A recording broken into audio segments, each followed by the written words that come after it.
Jaylin Sellers for you guys. Please raise your hand for questions. Mics will be passed out.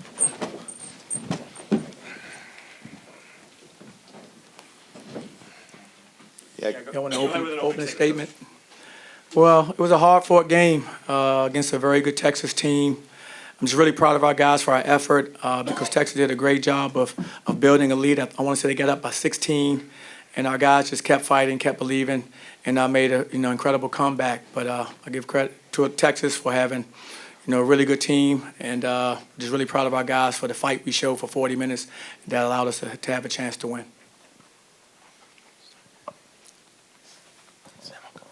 Hey, Johnny, what happened in the final 14 minutes? I mean, you're down 15.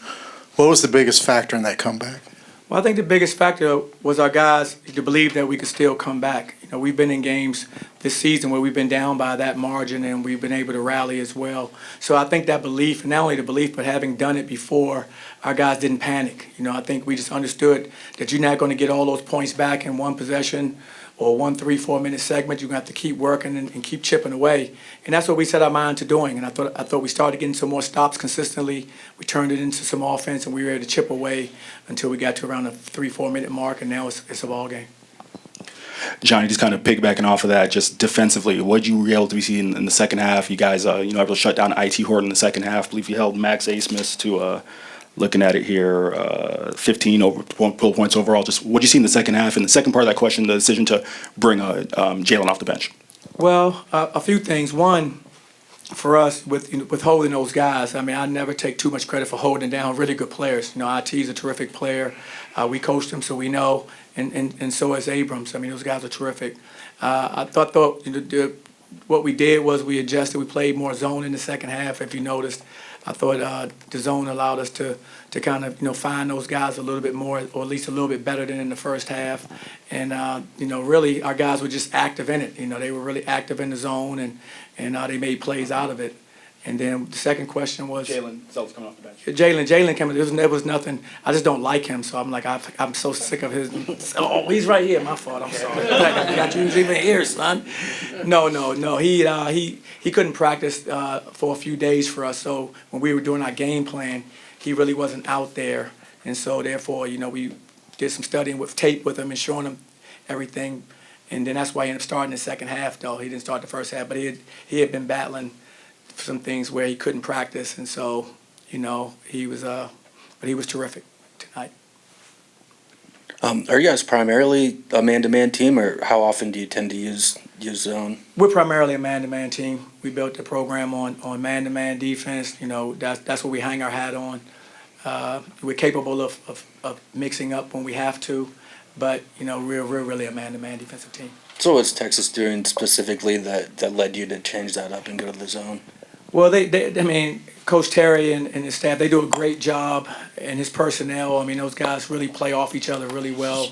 I think they find really good rhythm in how they play, and so we were just trying to find ways to also allow our big guys to play in the game because their big guys so versatile.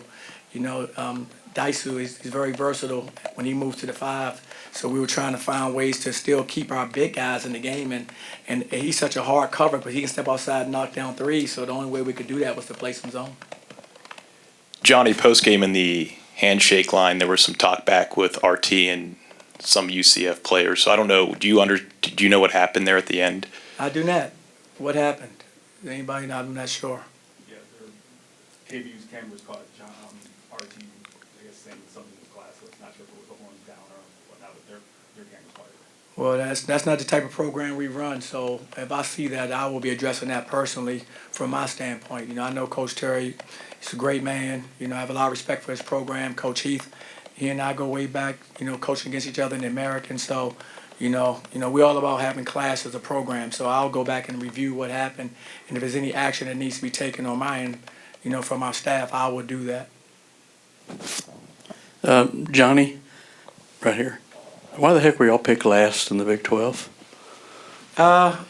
It's a long race. I'm not sure. I think those are people's opinions of what they see out there, and that's just someone's opinion. I don't think our guys are going to go off of what people's opinions are.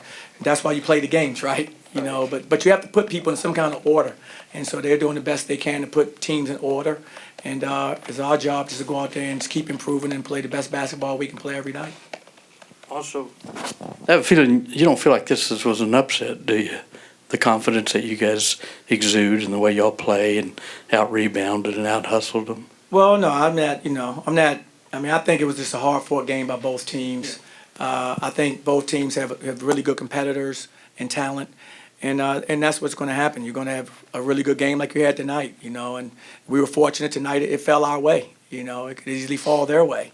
And that's just the nature of basketball. What we want to do is we just want to keep coming out there trying to play, UCF basketball, which is hard-fought basketball, every possession on both ends of the floor. And then the results are going to be the results. But, Texas is a really proud program. I have a lot of respect for their coaches and the program. I was in San Antonio for 3 years, so we used to come up here actually for training camp at times. So, I have a lot of respect and a lot of love for this area. Jaylin, y'all beat Kansas and y'all beat Texas. Those are the two teams that played for a Big 12 title last year. What's kind of been the key to adapting quickly to Big 12 play, and what have you noticed about this conference so far? Just knowing that it's a physical conference, that's something that I adjust with, and I feel like our team have adjusted with. But that's really the only difference that has been made. Other than that, we just coming out and just trying to do whatever Coach Dawkins wants us to do. Any more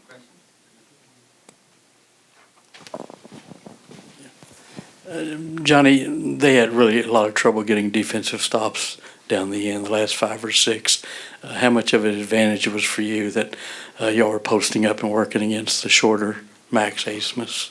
Well, I think balancing out our offense is something that we've done, pretty well the last 4 or 5 games. We were so perimeter-oriented that we wanted to get more balance, and I think that has helped us. It's really kind of steadied us offensively. We can play through our bigs a little more, which I think gives our perimeter guys a little bit of a break, from the pressure that they're under all the time on the perimeter with the other defenders getting after them. So that's been helpful for us. And, we just have to keep getting better, though. Like in this league, what we in game, 4? I mean, it's a long road, and we have to keep getting better throughout this process because I think watching these teams, if you aren't getting better, this league will just chew you up. Any other questions? Thank you, guys.